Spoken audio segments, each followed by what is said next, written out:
Hi, hoping it's going well, and even if it's not, you know it will in the time to come. This is Decluttering Part 3. Part 1, I spoke about how it's a mental aspect. Part 2, I shared how it helps us save 3 of the most important resources that are available to us. Part 3, I'm going to share with you my do's that I've figured out when I do this as a process.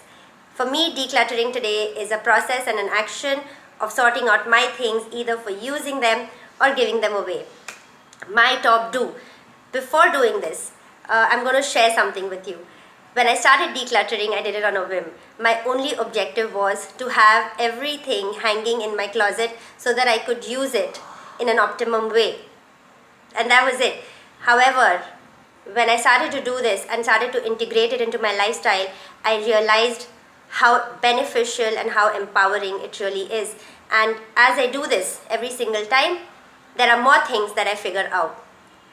Till date, this is what I figure out and this is what I apply. So my top do is making a decision about it. Yes, so I made a decision that I wanted decluttering to be a part of my lifestyle. I'm an extremely busy individual and I understand that all of us lead very busy lives.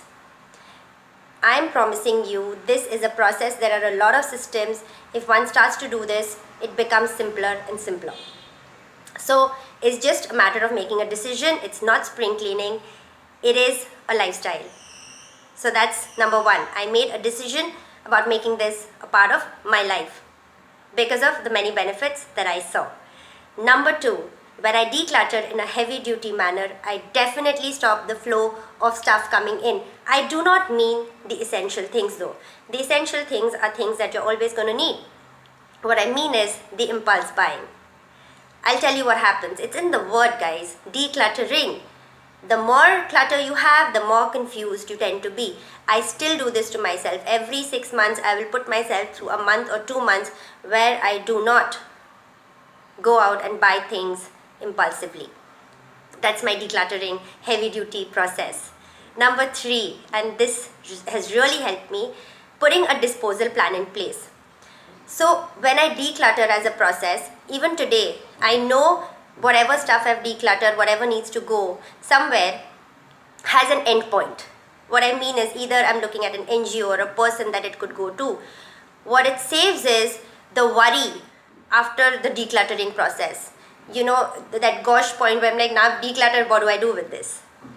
So yes, having a disposal plan in place has helped me immensely.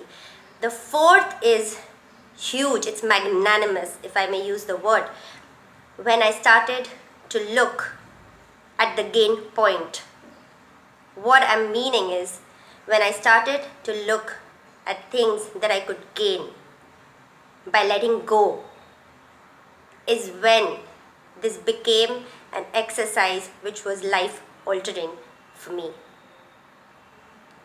When one starts to look at gain as opposed to the loss, it changes everything. Those are the 4 do's. I'm going to see you with part 4, which is obviously the don'ts. You guys be amazing like you already are. Be sexy.